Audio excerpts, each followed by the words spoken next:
가장 높이 나는 새가 가장 멀리 본다. 가장 높이 나는 새가 가장 멀리 본다. 이거 여러분 어디서 들어본 것 같죠? 어디서 나오는 이야기인가요, 이게? 글쎄요, 어디선가 들어본 듯 하네요. 그러신 분도 있고, 바로 정답을 말하는 분도 계시는데, 우리가 평소에 이 책을 좀 많이 읽어야 돼요. 책을 좀, 물론 이제 성경책을 많이 읽어야 되지만은, 성경책 말고, 우리가 이제 일반 서적도 읽어야 되고, 이 교보문고라든가 이제 기독교 서점 같은 데 보면은 이제 베스트셀러라고 그래가지고 사람들이 많이 읽는 책들, 그런 책도 좀 읽어야 되고, 자기의 그 관심 분야나 취미에 관한 이런 책들도 좀 읽어야 되고, 그러니까 요즘 이제 한국에 보니까는 아주 그게 도서관이 많이 발달이 되어 있습니다. 그래서 이제 아는 분들하고 대화를 나눠보면은 이렇게 지방인데도 자기 집 주변에 있는 그 도서관을 찾아가서 공짜라고 그래요. 그 책을 대여해가지고 보기도 하고, 그 자리에서 보는 거야. 그 자리에서 쭉 시간 내가지고 이렇게 보고, 또 자기 나름대로 그런 귀한 시간을 갖기도 하는데, 가장 높이 나는 새가 가장 멀리 본다. 이게 이제 리차드 바크가 쓴 갈매기의 꿈이라는 그런 책에 나오는 이야기입니다. 이 갈매기의 꿈이라고 하는 이 책은 이제 세 부로 구성이 되어 있는데, 일반적으로 이제 우화로 평가가 되고 있죠. 거기 보면 이제 책 중간중간에 이제 사진도 나오고, 얇아요. 책이 이렇게 두꺼운 책은 아닌데, 갈매기 사진도 나와서, 그때 당시에는 굉장히 이게, 특이한 책이었던 것 같아요. 1970년에 미국에서 이제 처음으로 출판이 됐는데, 1973년도에는 이제 영화로도 나왔습니다. 혹시 이 메시지 듣는 분들 가운데서 그런 책이 다 있어요? 그런 분이 계시면은, 나중에 이제 집 근처에 도서관이라든가 이런 데 가서 가지고 또 갖고 계신 분도 많이 계실 거예요. 나이 드신 분들 가운데서 그 책을 구해 가지고 한 번 정도, 얇은 책이니까 한 번 정도 이게 무슨 내용인가 이렇게 보면 아마 또 도움이 될 것 같습니다. 이 갈매기의 꿈이라는 것은 이 자유에 대한 것이 이제 주요 주제인데, 자유의 참 의미를 깨닫기 위해서 비상을 꿈꾸는 한 마리의 갈매기가 나와요. 갈매기. 그러니까 인간에 대한 얘기가 아니라 갈매기를 통해서 어떤 메시지를 전하는 책이죠. 그러니까 그때 당시 굉장히 특이한 책이었어요. 이 자유의 참된 의미를 깨닫기 위해서 비상을 꿈꾸는 이 한 마리의 갈매기를 통해서 인간 삶의 그 본질이 뭐냐, 인간 삶의 본질을 상징적으로 그린 이 감동적인 소설이었는데, 이 우리의 주인공 갈매기가 이제 왕따를 당해요. 다른 갈매기들의 따돌림을 받는데, 그 왕따에도 흔들림이 없이 꿋꿋하게 자신의 꿈에 도전하는 이 우리 주인공 갈매기의 인상적인 모습을 그리게 됩니다. 그리고 이것을 통해서 인생의, 자기 완성의 소중함이 무엇인가, 이것을 전달하는 그런 소설인데, 여기서 이 리차드 바크가 가장 높이 나는 새가 가장 멀리 본다는 이 삶의 진리를 일깨워주고 있습니다. 그래서 책을 읽는 독자들에게 눈앞에 보이는 현실에만 매달리지 말고 멀리 봐라, 멀리 앞날을 내다보면서 마음속에 꿈과 이상을 간직하며 살아가라, 이런 메시지를 전해주고 있습니다. 이 리차드 바크의 갈매기의 꿈에 대한 메시지를 우리가 인생에 적용시킨다면 비전을 가지라는 거죠. 비전을 원대하게 갖고 그것을 이루기 위해서 노력해라. 비전을 갖고 그것을 이루기 위해서 노력하는 사람이 큰 일을 이룰 수 있다라고 하는 것입니다. 그래서 이제 이런 내용들은 하나의 그 이론적인 거고, 우리의 현실에서는 사실 나이가 이제 30만 넘어도 40대, 30대, 40대만 돼도 꿈과 비전이라는 용어를 잘 사용하지 않아요. 꿈과 비전이라 그러면 대개 이제 10대, 10대라든가 20대를 향한 메시지 아닙니까? 이렇게 말하신 분도 계시는데, 꿈이 없으면 죽은 거예요. 성경에도 분명히 말하잖아요. 꿈이 없는 백성은 죽은 백성이다. 그러니까 우리가 이제 일반 사람도 아니고 믿음의 사람이고 소명받은 사람들인데, 선택받은 사람에게 꿈과 비전이 없다. 이거는 헛된 인생을 살아가는 거란 말이에요. 여러분들은 인생 살아가면서 어디다가 비전을 두고 인생을 살아가고 있습니까? 신약성경 마태복음 6장 25절에서 34절, 6장 25절로 34절에 보면은 인생의 비전을 달리하는 세 가지 부류의 사람들이 나옵니다. 그러니까 우리가 이제 성경을 이런 시각에서 보면 참 재밌어요. 성경이 이제 소설도 되고 또 우리 인생의 지침서도 되고, 그러니까 성경이 제일 중요한 건데 성경만을 볼 게 아니라 또 이렇게 리차드 바크가 쓴 갈매기의 꿈 같은 이런 책도 좀 읽으면서 성경을 깊이 있게 연구하면은 참 재미도 있고 유익하고 은혜 충만, 말씀 충만한 그런 시간들을 우리가 가질 수 있습니다. 자, 여러분들 신약성경 마태복음 6장 25절로 34절 찾으셔가지고 한번 쭉 읽어보시면서 제가 25절 한 절만 한번 여러분하고 같이 한번 읽어보겠습니다. 시작.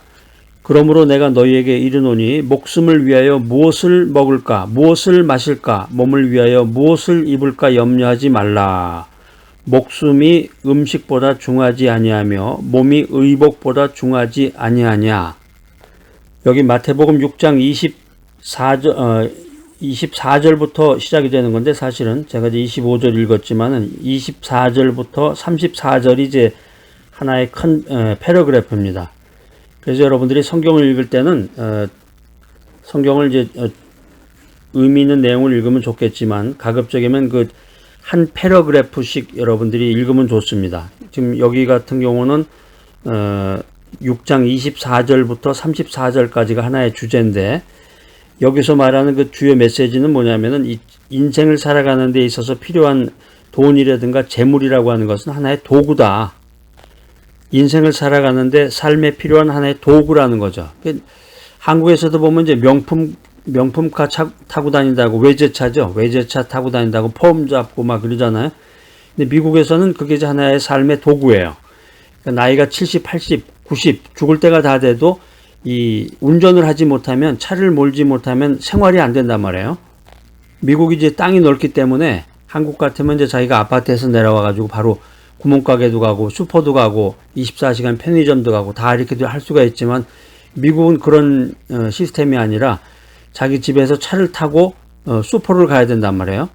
그만큼 땅이 넓고 이게 구획화가 되어 있어요. 그러니까 돈이라고 하는 것, 재물, 명품 차 이런 게 사실은 생활을 위한 도구에 불과하다. 그리고 더 나아가서 하나님만이 인생의 유일무이한 주인이 되신다라고 하는 것입니다. 그래서 최종적으로 하나님의 나라와 의를 먼저 구하라 이렇게 성경은 우리들에게 권면해 주고 있습니다. 오늘 마태복음 6장에 세 가지 부류의 사람이 나온다고 했는데 결론부터 말씀을 드리면 현실만을 생각하는 사람이 있습니다.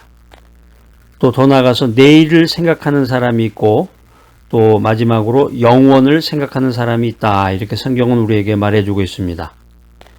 이 리차드 바크의 갈매기의 꿈을 보면 대부분의 갈매기들이 이제 갈매기가 주인공이에요. 그 책은 대부분의 갈매기들이 그들의 삶의 최대의 목표를 물고기를 잡는 데 목표를 두고 살아갑니다. 다시 말해서 그들은 물고기를 잡아 먹음으로써 그들의 배를 채우는 것을 최고의 만족으로 삼으면서 살아가고 있습니다. 우리가 살아가는 인생도 마찬가지예요. 우리 주변의 사람들, 나 자신도 그런 인생을 살아가고 있는지도 몰라요. 오직 현실의 만족을 인생의 최대의 목표로 삼고 살아가는 사람들이 있습니다. 마태복음 6장에서는 이런 사람들을 가리켜서 무엇을 먹을까? 오늘 뭘 먹을까? 오늘 뭘 마실까? 오늘 무슨 옷을 입을까? 이렇게 염려하는 사람들이라고 말해주고 있습니다. 이런 사람들은 미래에 대한 어떤 꿈이 없습니다. 현실이 만족스러우면 그걸로 그치는 거예요. 그래서 그런 사람들은 일을 하는 목적도 자아를 실현하기 위한 것이 아니라 먹고 마시고 입기 위해서 모든 것을 한다라고 하는 것입니다. 그래서 이 현실주의자들은 먹고 마시고 입는 문제가 해결이 잘 되지 않으면 좌절하고 낙담하게 된다. 자, 여러분들의 경우는 어떻습니까? 지금 죽어 썩어질 우리 육체의 만족을 위해서 일하고 있지는 않은지요? 마태복음 6장에서 말하는 이 인생의 두 번째 부류는 내일 일을 염려하는 사람들입니다. 34절에 그 내용이 나와 있는데 일반적으로 우리 인생들 대부분이 여기에 속합니다. 여기서 말하는 사람들은 좀 더 나은 투마로 내일의 삶을 위해서 일하는 사람들입니다. 그래서 오늘 현재가 조금 힘들고 어렵다고 그래도 인내하고 참고 절제하는 인생을 살아갑니다. 그래서 우리가 역사를 연구해 보면 이렇게 내일을 위해서 현재를 희생하고 절제한 사람들에 의해서 인류가 발전해 왔다 이렇게 말할 수가 있는 것입니다. 우리가 여기까지만 생각해도 사실은 대단한 거예요. 현실에 만족하지 않고 내일을 준비하면서 절제하면서 인생을 살아간다. 근데 분명히 우리가 인생을 살아가면서 내일을 생각하는 인생을 살아야 되지만 거기에 머물러서는 안 됩니다. 우리가 신앙의 삶, 믿음의 삶을 살기 위해서는 원대한 꿈과 비전을 가져야 된다라고 하는 것입니다. 마태복음 6장에서 말하는 그 인생의 세 번째 부류는 영원을 위해서, 영원을 위해서 eternal life, 영원을 위해서 일하는 사람들입니다. 우리 믿음의 사람들이 추구해야 될 궁극적인 삶이 바로 이런 삶입니다. 아이쿠 하면서 내가 이제 궁극적으로 가야 될 길을 찾았네 하고 이제 환호를 부르는 분도 계시는데 참 대단하십니다. 현재를 위해서 살아가는 인생은 허무하다. 또 내일을 위한 삶도 현재를 위한 삶보다는 낫다고 할 수 있겠지만 궁극적으로 볼 때 허무하다는 점에서 현재를 위한 삶과 다를 것이 없다. 이렇게 말할 수 있습니다. 우리 인간이라고 하는 것은 본질적으로 이 세상에서는 참된 만족을 누릴 수 없다. 이걸 우리가 깨달아야 되겠습니다.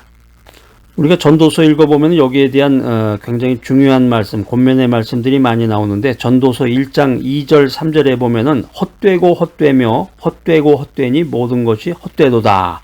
사람이 해 아래서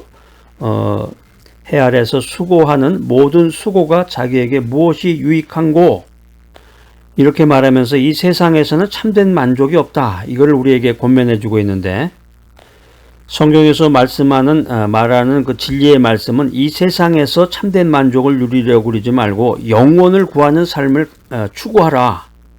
참된 만족을 얻기를 원한다면은 영원을 구하는 삶을 살아야 된다. 이렇게 성경은 말하고 있습니다.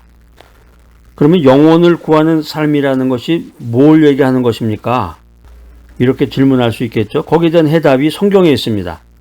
제가 여러분들에게 무슨 질문을 하고 해답을 드리는 것이 아니라 성경에 있는 해답을 여러분들에게 전달하는 거죠. 그게 이제 6장 33절에 나오는 그 메시지인데, 우리가 인생을 살아가면서 참된 만족을 줄 수 있는 창조자 하나님의 나라와 하나님의 의를 구하라.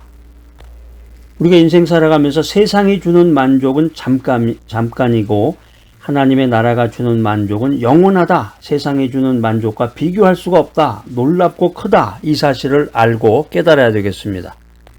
그래서 우리가 하나님의 나라와 의를 구하기 위해서 복음을 전하고 특별히 선교 사역을 하는 사람들을 위해서 기도하고 그들을 물질로 도와야 됩니다. 높이 나는 새가 멀리 본다. 이건 정말 당연한 진리지만 이런 당연한 말씀, 진리를 알고도 그것을 실천한다는 게 쉬운 일이 아니죠. 왜냐하면 높이 날기 위해서는 현재의 만족을 포기하고 오히려 수많은 시련과 풍파를 겪어야 되기 때문입니다. 인생살이도 마찬가지예요. 우리가 현실에 만족해서 살면 아무런 문제가 없겠지만은 자신의 잠자던 영혼을 깨우고 꿈과 비전을 가지고 자기가 알지 못하는 미지의 세계, 놀라운 세계, 꿈과 희망이 가득한 곳을 향해서 나아가기 위해서는 시련이 닥치는 거예요. 자, 오늘 귀한 메시지 들으신 여러분들, 오늘은 뭘 먹을까? 오늘 맛집 검색해가지고 거기 한번 찾아가 보자. 진짜 오늘 명품 인생을 살아보자. 아주 좋은 아이디어입니다. 그렇지만 거기에 머무르지 말고 우리의 눈을 높은 곳에 두어야 됩니다. 영원한 곳에 우리의 눈을 고정시켜야 됩니다. 자, 오늘 이 귀한 메시지 들으신 여러분들, 영원을 구하는 인생을 통해서 참 만족을 얻고 하나님의 나라와 하나님의 의를 구하는 놀라운 선택을 하는 귀하고 복된 여러분 모두가 되시기를 간절히 기대합니다.